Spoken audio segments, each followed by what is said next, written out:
예레미야 50장 6절에서 10절까지 말씀 묵상하겠습니다. 50장 6절에서 10절까지 말씀 읽습니다. 내 백성은 잃어버린 양떼로다. 그 목자들이 그들을 곁길로 가게 하여 산으로 돌이키게 하였으므로 그들이 산에서 언덕으로 돌아다니며 쉴 곳을 잊었도다. 그들을 만나는 자들은 그들을 삼키며 그의 대적은 말하기를 그들이 여호와 곧 의로운 처소시며 그의 조상들의 소망이신 여호와께 범죄하였음인즉 우리는 무죄하다 하였느니라. 너희는 바벨론 가운데서 도망하라. 갈대아 사람의 땅에서 나오라. 양떼에 앞서가는 숫염소같이 하라. 내가 큰 민족의 무리를 북쪽에서 올라오게 하여 바벨론을 대항하게 하리니 그들이 대열을 버리고 쳐서 정복할 것이라. 그들의 화살은 노련한 용사의 화살 같아서 허공을 치지 아니하리라.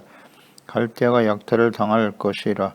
그를 약탈하는 자마다 만족하리라. 여호와의 말씀이니라. 아멘. 공정하신 하나님의 공의와 심판. 완악하고 교만한 언약의 백성 유다를 징계하시며 주변 모든 나라들을 심판하시는 도구로 사용하였던 바벨론. 그들 또한 교만으로 인해서 하나님의 공의의 심판을 당하게 될 것이다. 멸망을 당하게 될 것이라고 말씀하셨어요.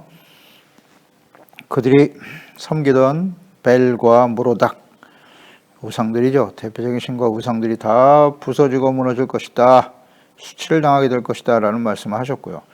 그러니까 바벨론의 멸망은 곧 이스라엘 70년 동안의 연단을 거쳐서 하나님과의 관계가 회복된, 의가 회복되고 하나님의 거룩한 백성으로 회복된 하나님의 백성들이 다시 예루살렘으로 돌아오게 하는 날이 될 것이다.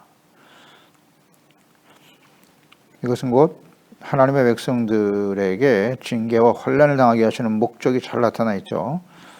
이스라엘과 유다 자손들이 이제 울면서 예루살렘의 길로 돌아오게 될 것이다 라는 말씀하시네요.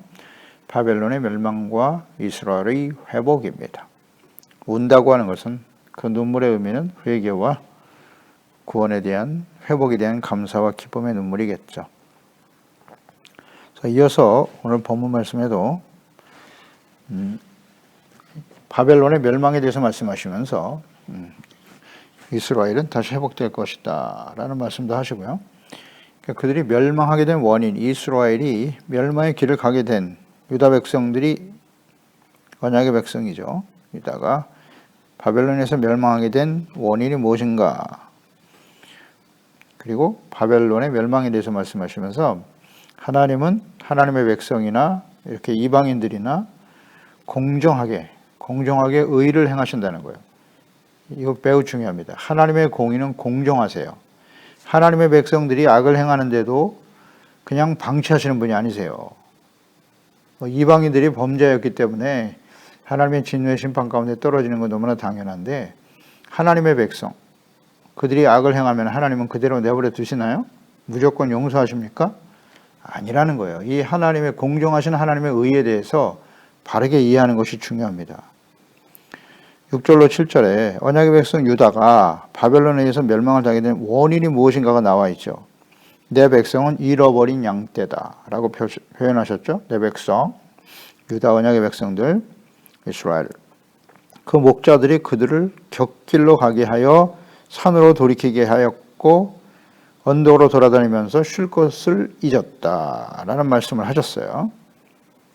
그러니까 언약의 백성 유다가 이스라엘이 이렇게 방황하게 되는 이유는 목자가 바르지 못하기 때문이라는 거죠. 그 목자들이 곁길로 산으로 돌아 평안을 빼앗아 버렸다라는 거죠. 그러니까 유다 백성들, 언약의 백성들 이스라엘이 바벨론에 의해서 멸망하게 된 원인은 목자들의 부패와 타락에 있어요. 이건 아주 분명한 진리입니다. 모든 시대에 하나님의 자녀 백성들이 하나님의 공의 심판에 떨어지게 되는 결정적인 원인이 뭐다? 목자들의 부패와 타락이에요. 유다의 마지막 왕 요시아와 그의 아들들이죠. 그들은 아주 무지하고 완고하고 교만했어요. 경건의 훈련을 전혀 받은 바 없는, 혹은 하나님의 말씀을 들었으나 거부하는 아주 완악한 자들이었죠. 여호아하스, 여호야김, 여호야긴, 시드기야, 그 배후에는 거짓 선지자들이 있었습니다. 그들이 여호와의 이름을 들먹이면서 거짓을 전했어요. 참 선지자였던 예레미야는 너희들이 회개하고 돌이키지 않으면 바벨론에 의해서 멸망을 당할 것이다 라는 말씀을 끊임없이 전했죠. 40여 년 동안 끊임없이 외쳤어요. 근데 그 말씀을 듣지 않죠? 듣지 않고 거짓 선지자들의 말을 따랐어요. 그래서 거짓 선지자들의 기대와 희망과는 달리 예레미야 선지자를 통해서 주신 말씀처럼 예루살렘이 바벨론의 공격에 의해서 무너지기 시작하죠. 포로로만 끌려가고. 그런 상황 속에서 시드기야 왕이 은밀하게 성전으로 예레미야 선지자를 다시 부르지 않습니까? 네. 그런 상황을 보면서 말이죠. 그러면서 혹시 우리에게 주시는 하나님의 말씀이 또 없느냐? 기대하고 소망하면서 예레미야 선지자를 통해서 하나님의 말씀을 듣기를 원했죠. 그러나 하나님이 전해주시는 말씀은 분명하죠. 차라리 바벨론에게 항복하라. 그러면 당신과 당신의 가족들과 이 백성들, 예루살렘 백성들이 죽지 아니하고 살리라. 그러나 그 말씀을 받아들이지 않죠. 시드기야. 마지막 기회마다 놓쳐버려요. 왜냐하면 자신이 이제 와서 항복하고 포로로 끌려가면 이 백성들에게 얼마나 수치스러운 일이냐는 거죠. 부끄럽다. 하나님보다 사람을 더 두려워하는 사람. 돌이키지 않아요. 이것은 곧 침짓죄, 고범죄와 연결되어 있다고 그랬어요. 회개하지 못하기 때문에 용서받지 못하는 거예요. 회개하면 용서받는 건데 이 기회를 놓쳐버리죠. 거짓 목자들이 이렇게 잘못된 길, 그 당시에 거짓 목자들은 왕, 제사장, 선지자들을 의미하는 거죠. 이들이 다 잘못된 길로 인도하고 있어요. 멸망의 길을 가게 된 것입니다. 또 그들을 따르는 분별 없는 백성들 역시 마찬가지고요. 백성들은 잘못이 없을까요? 목자들만의 문제일까요? 그렇지 않죠. 예레미야 선지자가 하나님의 말씀을 선포하고 증거했을 때는 소수의 왕이나 고관들에게만 많이 들을 수 있도록 전한 것은 아니에요. 예루살렘에 모이는 모든 백성들에게 하나님의 말씀을 선포했어요. 하나님의 뜻을 모든 백성이 다 들었습니다. 알고 있었어요. 모든 백성들도. 그런데 거짓 목자들과 성향이 같죠. 성향이 같아요. 그래서 함께 멸망의 길을 가는 것입니다. 이걸 주목해야 합니다. 분별력 없는 백성들, 거짓 목자들, 결과는 하나님의 진노, 공의의 심판에 처하게 되더라는 거예요. 그 당시 거짓 목자들과 분별한 백성들의 특성은 무엇입니까? 거짓된 말씀이 선포됐고 그로 인해서 거짓된 믿음을 갖게 된 것이다. 이것은 곧 자신들이 옳다고 여기는 대로 믿는 거예요. 자기 소견에 옳은 대로 믿는 거예요. 자신들이 믿고 싶은 대로 믿으려고 하는 그런 특성을 가지고 있었다는 거예요. 그렇죠? 자신들은 지금 전쟁과 승리와 평안을 원해. 전쟁을 원하지 않아. 그렇죠? 그런데 자신들이 하나님에서 얼마나 심각한 상태인가에 대해서는 관심이 없어요. 관심이 없어요. 거짓 목자들로 인해서 바벨론에 의해서 멸망을 당하고 온 땅에 흩어지게 되는 겁니다. 그래서 하나님의 말씀과 자신의 뜻이 다르면 이것을 거부하죠. 그리고 멸시하고 버리는 거야. 아주 교만이죠, 교만. 이것이 이제 멸망의 원인입니다. 자, 그래서 이들은 바벨론 포로 70년 동안의 연단의 세월이 필요했던 것이고, 그 이후에 하나님께서 예루살렘을 다시 회복시켜 주실 것이다 라는 말씀을 하셨고요. 그러나 그들은 또다시 이전의 길로 돌아가죠. 네, 돌아갑니다. 그래서 이제는 하나님의 아들 참 목자인 그리스도 예수님을 보내주신 거예요. 그리스도, 기름 부음 받은 자, 왕, 제사장, 선지자죠. 이스라엘 백성들의 멸망의 원인이 뭐라고요? 거짓 목자들, 거짓된 왕, 제사장, 선지자들 때문에 멸망의 길을 갔기 때문에 하나님의 아들 예수님께서 직접 오셔서 그리스도로 오신 거예요. 왕으로, 제사장으로, 참된 선지자로 오신 것이죠. 그리고 십자가에서 화목제물이 되어주심으로 속죄제물이 되어주심으로써 모든 사람들의 죄를 사하고 용서하셨다. 그 일에 앞장선 사람들이 누구다? 당시의 목자들 아닙니까? 대제사장, 서기관, 바리새인들. 참 하나님의 아들이시고 그리스도이신 예수님을 십자가에 못 박아버리잖아요. 똑같죠. 이게 그대로 반복되잖아요. 역사가 반복이 되는 거예요. 이렇게 교훈을 얻지 못하니까 반복되는 거죠. 이것은 하나님의 뜻도 변함이 없지만 하나님의 백성들을 비롯한 모든 사람들의 특성이 이와 같다. 이와 같다. 그래서 결국 로마에서 또다시 멸망을 당하고 흩어지죠. 온 세상이 흩어져 2000년 동안 나라 없이 떠도는 거예요. 그러다가 하나님께서 20세기에 그 나라를 회복시켜 주소도다. 예루살렘을 회복시켜 주신 같이. 그런데 오늘날 이 시대에 구원받은 하나님의 자녀 백성들은 어떨까요? 마찬가지겠죠. 그래서 마지막 요한계시록 심판이 인류의 역사 속에 이루어지게 되겠죠. 이런 성향을 가지고 흘러가는 거예요. 마지막 심판을 향해 달려가는 백성들의 특성은 뭐다? 하나님의 뜻과 자신의 뜻이 다를 때 당연히 그것을 쳐서 복종시키고 하나님의 말씀을 받아들여야 하잖아요. 그렇지 않더라는 거죠. 아주 교만해. 교만해. 특히 인간의 교만이 아주 절정에 다다른 시대에 우리가 살고 있지 않습니까? 아주 교만하죠. 하나님과 말씀을 무시하고 멸시합니다. 거짓된 목자들과 분별력 없는 백성들, 그러니까 자기 본위의 신앙이죠. 이게 다 우상숭배입니다. 내가 믿고 싶은 대로, 내가 옳다고 여기는 대로 믿으려고 하는 거예요. 하나님의 말씀도 자신이 옳다고 여기는 대로 쏙쏙 뽑아서 믿으려고 하는 거지. 굉장히 위험하죠. 이 자기 본위의 신앙. 우상숭배입니다. 이것이 오늘날 교회 안에 팽배하죠. 갈수록 더 심화되겠죠. 그래서 돌이키지 못하기 때문에 하나님의 진노가 임하는 겁니다. 그래서 진정 심령이 가난하고 자신의 죄 때문에 애통하고 눈물을 흘릴 수 있는 사람, 주님의 말씀에 순종하는 온유한 사람, 의에 줄이고 목마른 사람이 복이 있는 거예요. 이런 사람이 천국이 저희 것임이라. 그런 사람들이 예수 그리스도와 함께 영원한 천국에 참여하게 되겠죠. 주님 오시는 날. 어떤 사람이 복 있는 사람일까요? 어떤 사람, 예수님이 산자와 죽은 자를 심판하러 오시리라고 하셨는데 어떤 사람이 산자고 어떤 사람이 죽은 자입니까? 아주 분명해집니다. 특히 마지막 때는 거짓된 목자들을 정말 조심해야 돼요. 거짓 목자들. 거짓 목사와 이단들이죠. 교회 안과 밖에서 성도들을 미혹하고 있다. 마태복음 9장 35절 36절에 예수께서 모든 도시와 마을에 두루다니사 그들의 회당에 가르치시며 천국 복음을 전파하시며 모든 병과 모든 약한 것을 고치시니라. 무리를 보시고 불쌍히 여기시니 이는 그들이 목자 없는 양과 같이 고생하며 기진한다. 이런 표현하셨잖아요.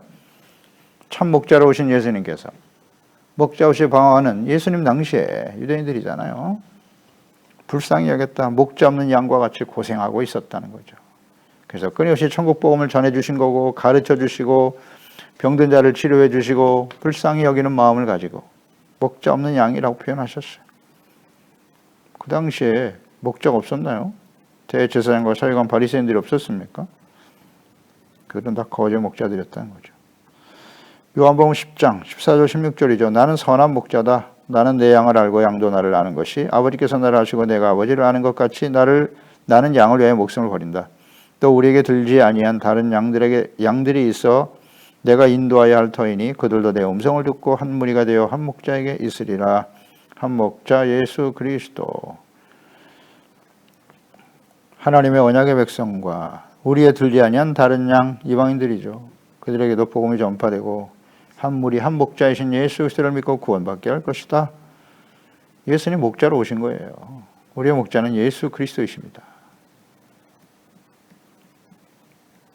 그러니까 심판이 임박한 시대, 마지막 환란 때의 징조에 대해서 예수께서 마태복음 24장에 말씀하시면서 4절에 예수께서 대답하여 이르시되 너희가 사람의 미혹을 받지 않도록 주의하라 그랬죠. 많은 사람이 내 이름으로 와서 이르되 나는 그리스도라 하여 많은 사람을 미혹하게 될 거야.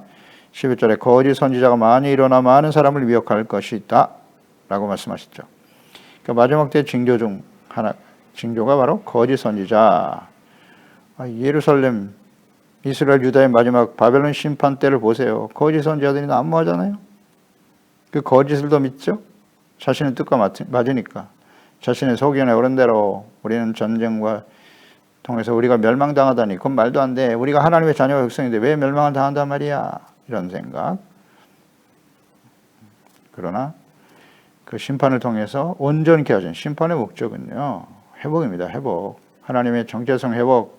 자녀로 백성으로서 의와 거룩한 하나님의 자녀로서의 회복을 의미하는 것이죠. 다 목적이 있어요. 필요하면 연단하시겠죠. 항복하라가 중요해요. 그걸 받아들이라는 거예요. 회개하고 돌이켜야 되는데 그게 잘 안 되거든요. 그래서 하나님께서 이 방법을 사용하실 수밖에 없는 거예요. 공의 심판이 작동될 수밖에 없다. 이게 하나님의 공의, 공정하신 하나님이세요. 그러니까 이 마지막 때는 거짓 목사 이단들이 기승을 부리게 되는 거예요. 그러니까 사람들을 미혹하고 오늘날이 바로 그 마지막 때 아닙니까? 교회는 점점 쇠퇴해가고 이단들은 성행하지 않습니까? 예? 십수만 명이 모여서 말이죠. 예배를 드리고 교회는 텅텅 비어가고 이게 뭡니까? 왜 이렇습니까? 이거 무슨 현상이에요 이게? 뭐 아주 분명하잖아요. 거짓 이단들이 기상을 부리는 거예요. 거짓 목사들이 판을 치고 정말 당연한 겁니다. 이게 마지막 때 징조라고 하시잖아요. 예수님께서. 그래서 하는 마지막 심판이 임박한 시대에는 거짓 목자들을 따르게 된단 말이에요. 자기의 귀가 가려워서 듣기에 좋은 말만 듣고 따른다. 뭐 이상한 일이 아닙니다. 갈수록 더 심화되는 거예요. 그래서 결국 하나님의 자녀 백성들이 하나님의 공정한 공의의 심판이 처하게 된다는 거죠. 7절에 보면 그들을 만나는 자들, 목자를 앓고 유리방황하는 하나님의 백성들이죠. 그들을 삼켰다, 무시하고 멸시하죠. 그의 대적은 말하기를 그들이 여호와 곧 의로운 처소시며 그들의 조상의 소망이신 여호와께 범죄하였음인즉 우리는 무죄하다 하였느니라. 이방인들이 이스라엘 본 하나님의 백성들의 멸망의 원인을 정확하게 알고 있네요. 이방인과 대적들이 하는 말을 보세요. 그들이 이렇게 된 이유가 뭐다? 여호와 곧 의로운 처소이시며 조상들의 소망이신 여호와께 범죄했다고. 하나님은 의로우신 분인데 조상들이 늘 소망하며 하나님의 보호하심과 인도하심 속에 살았던 여호와 하나님께 범죄했기 때문에 이렇게 된 거라고. 이건 뭐 하나님이 없는 사람들의 눈에도 하나님의 백성들이 범죄했다는 사실을 정확하게 알고 있는데 말이죠. 그런데 정작 본인들은 뭐라고 생각했어요? 우리는 무죄하다 하였기 때문이다. 모든 사람이 봐도 죄 가운데 하나님께 범죄하였는데 하나님의 범죄하는 것이 그렇게 은밀한 가운데 일어난 일입니까? 10계명, 1계명, 2계명 아닙니까? 유일하신 하나님을 섬겨라. 우상을 섬기지 말고 절하지 말라. 1계명, 2계명 이걸 어기고 있잖아요. 하나님을 버리고 우상을 섬기고. 이거 사람들이 다 알아요. 사람이 눈에 다 보입니다. 하나님보다 재물과 자신의 권력과 욕망이 이끌려 살아가는, 욕망의 종이 되어 살아가는 사람들 다 보입니다. 사람들의 눈에. 근데 자기들만 무죄하대. 우린 죄가 없어. 이러고 있다는 거잖아요. 이것이 바로 멸망의 원인이라고 정확하게 알고 있지 않습니까? 본인들만 몰라. 본인들만 몰라. 그러니까 하나님을 버리고 주변 나라, 힘 있는 나라죠. 주변에 힘 있는 나라, 하나님이 없이도 우상을 섬기고 너무 잘 살거든. 그러니까 그 나라들의 우상을 그냥 받아들이는 거예요. 믿고 의지하며 세속화되고 말이죠. 세상의 욕망의 종로를 타며 재물의 종로를 타며 사는 거지. 그게 행복이라고 평안이라고 사탄의 유혹에 빠져서 말입니다. 분별력도 없어. 거의 고범죄 수준이죠. 그러면 안 되는 걸 알면서도 이게 문제예요. 돌이키지 않으니까. 선지자를 끊임없이 보냈지 않습니까? 죄를 책망해주고 회개하고 용서받도록 하기 위해서. 하나님이 이런 심판의 말씀을 하시는 목적은 분명해요. 죄를 인정하고 돌이켜라. 그러면 내가 너희를 용서해 줄게. 용서를 원하시는 거죠. 그래서 오랫동안 참으신 거예요, 지금. 그런데 여전히 그들은 자신들 우리는 무죄하다. 우린 죄가 없어. 죄가 없다고 생각하니까 돌이키지 않는 거죠. 돌이키지 않고 회개 안 하니까 용서받을 수 없는 거고. 그럼 그 죄에 대한 하나님의 공의 심판만이 남아있는 거예요. 뭐 분명한 진리죠. 오래 참으셨는데도 돌이키지 않아요. 그 결과가 지금 이렇게 되는 것이다. 이게 옛날 이야기가 아니에요.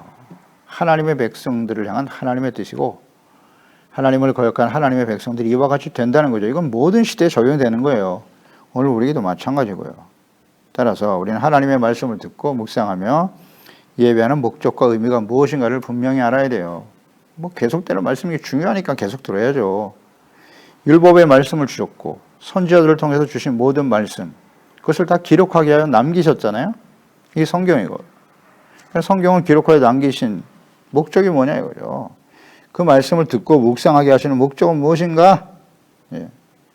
로마서 3장 19절로 20절에 우리가 알거니와 율법이 말하는 바는 율법 아래 있는 자들에게 말하는 것이니 이 모든 입을 막고 이는 모든 입을 막고 온 세상으로 하나님의 심판하러 있게 하려 함이니라. 그러므로 율법의 행위로 그의 앞에 의롭다 하심을 얻을 육체가 없다. 율법으로는 죄를 깨닫는 것이다. 율법 아래 있는 자들에게 율법을 듣고 구원받은 하나님의 백성들이잖아요. 율법 아래 있는 자는 하나님을 알고 하나님의 말씀을 듣고 하나님의 택한 백성들이죠. 그들로 하여금 어떻게 해요? 율법을 온전히 율법의 행위로 그 앞에 의롭다 하심을 얻을 육체는 없다는 거죠. 그러니까 율법으로는 죄를 깨닫게 하는 것이다. 죄를 깨닫기 위해서 하나님의 말씀을 주신 거라고요. 디모데전서 1장 9절 10절 알 것은 이것이니 율법은 옳은 사람을 위하여 세운 것이 아니요 오직 불법한 자와 복종하지 아니하는 자와 경건하지 아니한 자와 죄인과 거룩하지 아니한 자와 망령된 자, 거짓말하는 자, 거짓 맹세하는 자와 기타 바른 교훈을 거스르는 자를 위함이다. 이렇게 나와 있잖아요. 율법은 이렇게 율법 뭐예요? 의의 기준이죠. 의의 기준이에요. 의의 기준인데 하나님의 뜻이고요. 의의 기준인데 이것을 어기면 그게 죄가 되는 거죠. 그래서 죄를 깨닫게 하는 것이 바로 율법이에요. 거스르는 자가 율법에 의해서 정죄가 되는 거죠. 아, 이게 죄구나. 그래서 하나님의 성소에 나가서 동물 제사, 피 흘리는 제사를 통해서 진실한 회개죠. 죄의 삭은 사망인데 내가 죽어야 할 자리에 동물 제사가 대신 죽는 거잖아요. 아, 죄의 삭은 사망이로구나. 이걸 깨닫고 죄를 버리고 돌이켜야죠. 그래서 용서받고 의롭다함을 얻고 하나님과 화목하게 되는 거죠. 그것이 성경, 율법, 말씀을 주신 뜻이잖아요. 목적이고 이 말씀을 듣고 묵상하는 목적이 거기에 있어야 한다. 디모데후서 3장 16, 17절 모든 성경은 하나님의 감동으로 된 것으로 교훈과 책망과 바르게 함과 의로 교육하기에 유익하니 이는 하나님의 사람으로 온전하게 하며 모든 선한 일을 행할 능력을 갖추게 하려 함이니라. 아멘. 성경 기록 목적이 뭡니까? 책망입니다. 교훈입니다. 의로 교육하는 거예요. 죄를 버리라는 거죠. 의의 기준은 이와 같다. 이 말씀을 불순종하면 죄인이 그것을 버리고 용서받아 의로운 자가 되라. 성경을 기록한 목적이다. 그래서 하나님의 사람으로 온전하게 되는 것이고 모든 선한 일이잖아요. 선한 일, 하나님 앞에 겸손하고 공의를 행하는 것이 선입니다. 또 자신이 하나님 앞에 용서받고 의롭다함을 얻을 수밖에 없는 자인 것처럼 긍휼히 여겨야 긍휼이 필요하죠. 그래서 모든 사람을 긍휼히 여기는 것이 선이에요. 불쌍히 여기는 거. 무엇을 통해서 가능하다? 성경 말씀을 듣고 배우고 묵상하고 그래서 성경을 기록하여 남기신 거예요. 말씀을 듣고 죄를 깨닫고 버려야죠. 그런데 하나님의 말씀을 들으면서도 당시 하나님의 백성들은 무지하다. 우린 죄가 없어. 우리는 하나님의 언약의 백성이거든. 그래서 우리는 죄가 없는 거야. 이렇게 주장하고 있었다는 거예요. 그래서 결국 그것이 하나님의 공의의 심판 앞에 서게 되더라. 그러니까 모든 시대의 사람들이 그랬잖아요. 예수님 당시에 보세요. 그 바리새인들, 대제사장과 서인과 바리새인들, 그들의 외식하는 모습을 예수님이 정확하게 지적하시잖아요. 화 있을진저 외식하는 자들이여. 너희들은 독사의 자식들이라고. 너희 아비는 마귀라고. 예수님이 아주 대놓고 이 말씀하셨잖아요. 책망하셨죠. 그럴 때 그들의 반응은 어땠어요? 우리 보고 죄인이라고? 율법을 알지 못하고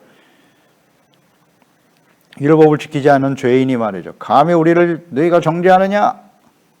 그래서 예수님을 십자가에 못 박아버리잖아요. 자신들은 의인이라는 거예요. 율법을 알고 율법을 지키고 자신들은 공회원들이고 그래 우리는 의인이야. 감히 의인을 죄인인 내가 판단하느냐? 보세요. 죄가 없다고 하는 거예요. 자기들은. 그러니까 예수님 앞에 겸손하지 못한 거죠. 말씀 앞에. 그래서 예수님을 버리는 거예요. 죄가 없다 우리는. 그런데 보세요. 예수 그리스도를 믿고 구원받아 우리가 의롭다함을 얻게 되었다는 거죠. 의인이 되었다. 그러니까 우리가 의인이 되었기 때문에 우리는 이제 죄를 회개할 필요가 없다. 우린 죄가 없는 완벽한 의인이야. 라고 가르치죠. 이것이 바로 구원파 이단 아닙니까? 네. 다시 회개할 필요가 없다. 회개하는 것은 내가 아직 구원받지 못했기 때문이다. 이렇게 강조하잖아요. 율법주의자들이죠. 율법이 필요 없다? 율법이 끝났습니까? 신약시대는 율법이 필요 없는 거예요? 마태복음 5장 자세히 나와 있잖아요. 예수님께서 율법을 폐하러 오신 것이 아니라고 완전하게 하려 하심이니라. 너희의 의가 서인과 바리새인보다 더 낫지 아니하면 결단코 천국에 들어가지 못하노라. 분명히 말씀하셨잖아요. 예수님께서 율법을 폐하러 오신 분이 아니에요. 그러면서 이제 십계명을 다시 재해석하며 가르쳐 주시죠. 그 산상수훈의 내용은 과거에 주셨던 율법과 더 엄격합니다. 율법보다 더 엄격해요. 사람을 죽여야만 살인이 아니다. 형제를 마음속에 미워하고 그들을 멸시하고 조롱하는 것 자체가 살인이야. 이렇게 말씀하시잖아요. 더 엄격하죠. 하나님의 율법에 나타난 하나님의 뜻은 절대 변하지 않아요.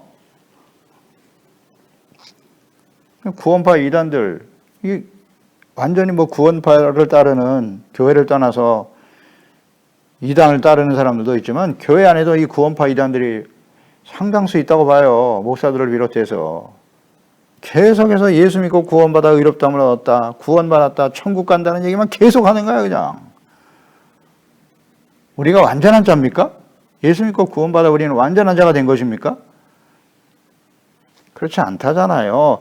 성경을 기록하신 목적이 책망과 교훈이고 의로 교육하고 하나님의 사람으로 완전하게 하려 하심이니라.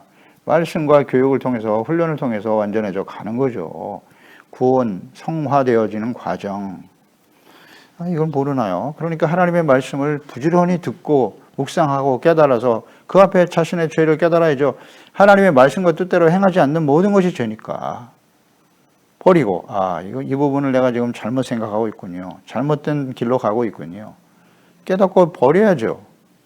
그러면 얼마든지 용서해 주시잖아요. 그런데 우리가 죄가 없다고요? 요한일서 8장 10절 8절 1장 8절에서 10절이죠. 만일 우리가 죄 없다고 말하면 스스로 속이고 또 진리가 우리 속에 있지 아니할 것이요 만일 우리가 죄를 자백하면 그는 의로우시고 미쁘사 우리의 죄를 사하시며 우리를 모든 불의에서 깨끗하게 하실 것이요 만일 우리가 범죄하지 아니하였다 하면 하나님을 거짓말하는 이로 만드는 것이니 또한 그의 말씀이 우리 속에 있지 아니함이니라. 아멘. 스스로 무죄하다고 말하는 것은 여기 하나님 만월에 이거 하나님을 거짓말하는 자로 만드는 것이라고. 왜 그러냐? 그 속에 말씀이 있지 않기 때문이다. 하나님의 말씀이 죄를 깨닫게 하는 가장 중요한 기준인데 하나님의 말씀이 없으니까 자기가 옳다고 여긴 대로 사는 거예요. 그냥 자기의 판단이 다 옳다고 여기는 거예요. 그리고 주변에는 거짓으로 가득하고 분별력이 없는 것이죠. 하나님의 말씀만이 기준인데 그 말씀을 바르게 이해하고 깨닫고 따르려면 성령님의 도우심이 절대적으로 필요하죠. 성경은 하나님의 감동으로 된 것이거든요. 하나님의 성령의 감동으로 된 것이라는 뜻이에요. 성령으로 거듭나고 감동되지 않은 사람은 하나님의 말씀 관심이 없죠. 들어도 순종할 의도 자체도 없고 깨닫지도 못하고 참 중요한데요. 그래서 경건의 훈련이 너무너무 중요해요. 우리는 죄가 없다. 이거 정말 무서운 사탄의 가르침입니다. 예수 믿고 구원받으면 우리는 죄가 없다. 물론 죄가 용서받았어요. 예수님의 십자가의 구속의 은혜가 불완전하다는 뜻이 아니죠. 완벽하게 그 이전의 죄는 다 하나님이 씻어주시는 거예요. 깨끗하게 의로운 자가 되게 하셨죠. 그러나 이 악하고 폐역한 어두운 세상에 살다 보면 죄악 가운데 영향을 받을 수밖에 없기 때문에 돌이켜야 되는 거죠. 자, 그래서 8절로 10절이죠. 이제 하나님의 백성들이 무지하다고 하니까 하나님의 공의의 심판 때문에 바벨론에서 멸망을 당한 것이다 라는 것을 지적하셨고요. 그러면 8절로 10절에 그들을 공격했던 갈대아 사람들은 어떻게 되느냐? 갈대아 사람들은 역시 그들도 멸망하게 될 것이다. 바벨론을 대항하게 할 것이다. 북쪽에서 올라온다.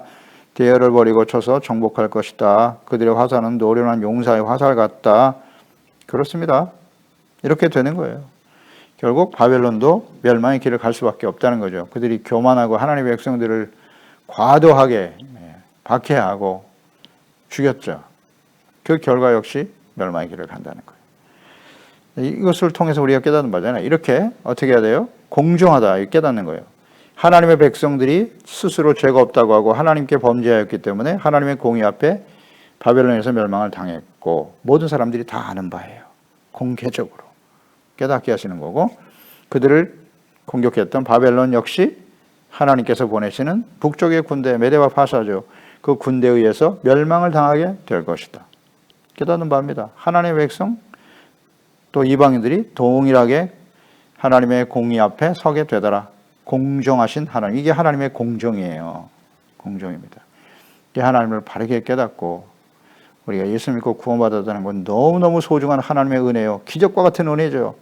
이 은혜를 헛되이 받지 말고 항상 복종하여 두렵고 떨리는 마음으로 의와 거룩함을 하나님의 말씀을 통해서 의와 거룩함을 회복해가는 진실한 하나님의 자녀들이 되어야 할 것입니다. 되었습니다. 하나님 아버지, 오늘도 말씀을 통해서 하나님의 백성들이 어찌하여 멸망하고 하나님의 진노와 징계와 심판을 당하게 되었는지 그 이방인들도 다 알고 있는 바입니다. 그들이 하나님을 버렸어요. 그리고 스스로는 우리는 죄가 없다고 강조했다는 거예요. 그게 멸망의 원인이었고 그 중심에는 거짓 목자들이 있었죠. 거짓 목자들, 거짓 왕들, 제사장들, 선지자들. 그래서 참 목자이신 예수 그리스도를 이 땅에 보내주신 것이고요. 그러나 그 당시에도 역시 거짓 목자들에 의해서 예수님은 십자가에 버려졌고 모든 백성들 똑같이 소리쳤죠. 예수님을 십자가에 못 박아야 된다고. 그 결과는 어떠한지 우리는 역사를 통해서 잘 알고 있습니다.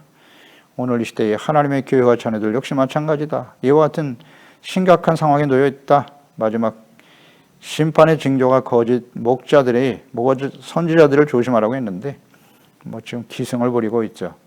하나님 앞에 늘 두렵고 떨리는 마음을 가져야 돼요. 말씀을 듣고 묵상하고 예배하는 목적이 뭐냐? 죄를 깨닫고 책망을 받고 교훈을 얻어 의롭고 거룩한 용서받는 의죠. 의와 거룩함을 소중하게 여기고 하나님의 사람으로 온전하게 되어지는 이 하나님의 뜻을 분명히 알고 우리에게 징계와 혼란을 당하게 하시는 하나님의 목적과 뜻이 뭐겠어요? 우리를 온전케 하시는 거예요. 하나님의 사람으로 정체성, 사명을 회복하고 하나님의 자녀, 참된 그리스도인답게 살아가는 일에 힘쓸 수 있도록 주의 성령께서 감동하시고 깨우쳐 주시옵소서. 예수님의 이름으로 기도드리옵나이다. 아멘.